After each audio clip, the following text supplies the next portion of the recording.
ड्रामे की 39वीं एपिसोड में आप देखेंगे दानियाल की शादी तय हो जाती है। दानियाल के घर वाले उसे मुबारकबाद देते हैं। वली गुस्से में घर आता है और बिया को कहता है माँ कहाँ है, उन्हें बुला कर लाओ। वली की माँ आती है तो वली उससे कहता है ये सरफराज यहाँ पर क्या करने आया था। वली को उसकी माँ कहती है एनी का कुछ बकाया बचा हुआ था, इस वजह से वो आया हुआ था। वली कहता है बिया पर क्या असर पड़ेगा, आज के बाद ये शख्स यहाँ पर नहीं आना चाहिए। भाभी बेगम वली के दोस्त अनस को कॉल करती है और उससे कहती है कि वली को क्या मिला, दानियाल की हुदा से शादी हो रही है। वली दर बदर की ठोकरें खा रहा है। तुम वली से कहो फौरन बिया से शादी कर ले।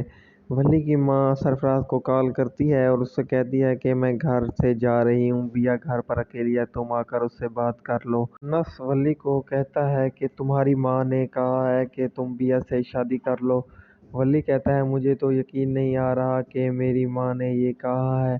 अनस कहता है तुम उसे कॉल करो और उससे प्रपोज करो। तो वली कहता है मैं उसे परेशानी में नहीं डाल सकता। अनस कहता है तुम कॉल करते हो या उसे मैं करूं। तो वली उसे कॉल करता है लेकिन उसका नंबर बंद जा रहा होता है।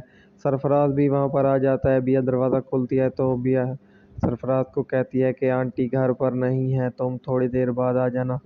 तो वो कहता है मेरे पास इतना फजूल टाइम नहीं है, मैं यहाँ पर बैठ कर बात कर उनका इंतज़ार कर रहा हूँ। आप मुझे 2 मिनट दें, मुझे आपसे बात करनी है। तो बिया कहती है आप मैं आपको जानती तक नहीं, आप मुझसे क्या बात करना चाहते हैं। दानियाल आर्टिस्ट को कॉल करता है और उसे कहता है मैंने तुम्हें पिक्चर्स भेजी हैं, इनके नावल बना दो। वो कहता है ठीक है। बिया सरफराज को कहती है जी बोलें क्या काम है। तो सरफराज कहता है आप बैठें तो सही। बिया उसके साथ बैठ जाती है। सरफराज कहता है इतनी खूबसूरत लड़की मैंने आज तक नहीं देखी। तो बिया उसे कहती है आपको तमीज़ नहीं है, आप ये क्या बातें कर रहे हैं। तो वो बिया का हाथ पकड़ लेता है। बिया उसे ज़ोरदार थप्पड़ मारती है और वहाँ से चली जाती है अपने कमरे में। बिया डर जाती है और अपने कमरे का दरवाज़ा भी लॉक करती है और वली को कॉल करती है लेकिन वली का नंबर बंद जा रहा होता है। हुदा दानियाल और दानियाल की माँ दानियाल की शादी की शॉपिंग कर रहे होते हैं। वली अपने ऑफिस में बैठा होता है तो उसका एम्प्लॉई आकर उसे कहता है जो हम बिल्डिंग बना रहे थे वो गिर गई है सर। तो वली कहता है ये क्या मजाक कर रहे हो, तुम इतना अच्छा मटेरियल यूज़ कर रहे थे, वो कैसे गिर सकती है।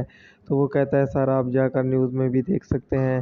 दानियाल को कॉल आती है और उसे कहते हैं कि वली का प्लाज़ा गिर गया है। दानियाल दिल ही दिल में बहुत खुश होता है। दानियाल की माँ पूछती है तो वो अपनी माँ को बताता है और उसकी माँ और हुदा दोनों कहते हैं ये तो बहुत बुरा हुआ। अकबर हुसैन भी न्यूज़ सुन रहा होता है, उसके भी हाथ उड़े हुए होते हैं। वली प्लाज़ा जहाँ पर गिरा होता है वहाँ पर जा रहा होता है लेकिन उसका एम्प्लॉय रोक रहा होता है आप ना जाएं, वहाँ पर पुलिस है और बहुत सारे लोग हैं।